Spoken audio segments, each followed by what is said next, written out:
Salam dostlar, günləriniz xoş keçsin.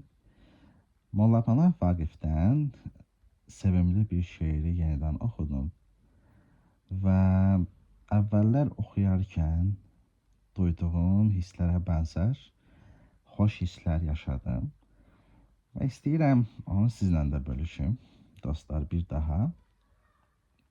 Və istərdim ki, bu şeirdəki, bu nisbətən sadə formalı şeirdəki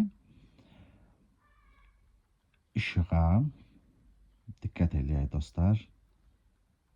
Şadlığa, işığa, sevincə, həyat eşqinə diqqət eləyək. Şeir, aşiqənə şeirdir. Burada aşiq məşuqunun cazibələrini tərənnüm eləyir dostlar. Görün nə deyir. Ey huri liqalım, mələk simalım, gözəllikdə olmaz kimsə sən kimi. Al yanağın həlqə-həlqə yanında bənövşə zülflərin, yasəmən kimi. Gərdənində tellər nə gözəl teldir, onların məskəni o nazik beldir. Nə sən ki mərmərdir, nə bərgi güldür, bu ağ əndam kimi, bu bədən kimi. Qamətin tək heç bir qamət biçilməz, dodaqların tər qönçədən seçilməz. Bülbül cəhcəh vurub, güllər açılmaz, belə şirin-şirin sən gülən kimi.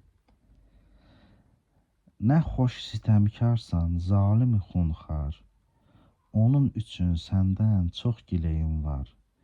Bilmənəm ki, sənə nə demiş əğyar, xəyalındır məndən genə gen kimi.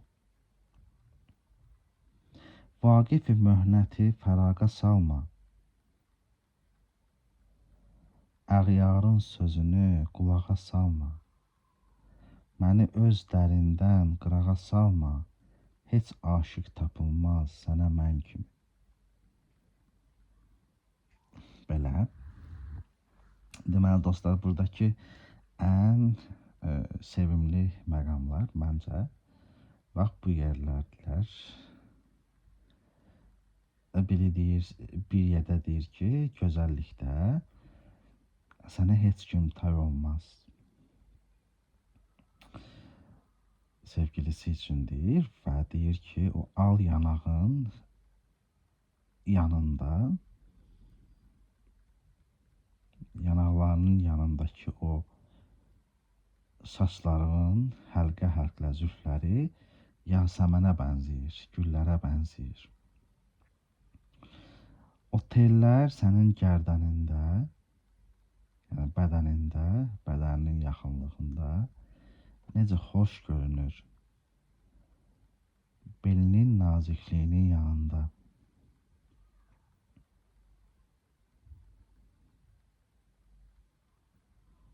Və sənin ağ, bəyaz əndamın mərmər kimidir və ya mərmər belə sənin ağ, bəyaz əndamın gözəlliyində deyil. Dodaqların tər çiçəyə bənzəyir, təravətli çiçəyə bənzəyir. Nə bülbüllər cəhcəh vurar, nə güllər açılar. Sənin şirin gülüşünə heç biri bənzəməz. Sənin şirin-şirin təbəssüm edən, gülən o çöhrənə nə bülbüllərin cəhcəhə tay olar, nə güllərin açılması.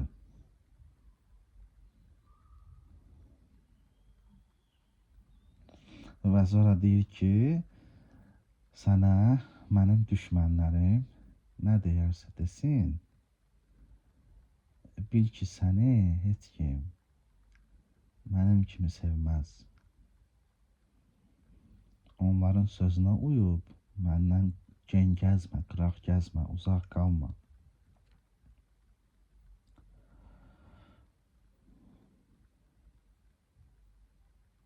Aha, son iki bənd. Bəndin məzmunu belə idi dostlar. Bu qədər.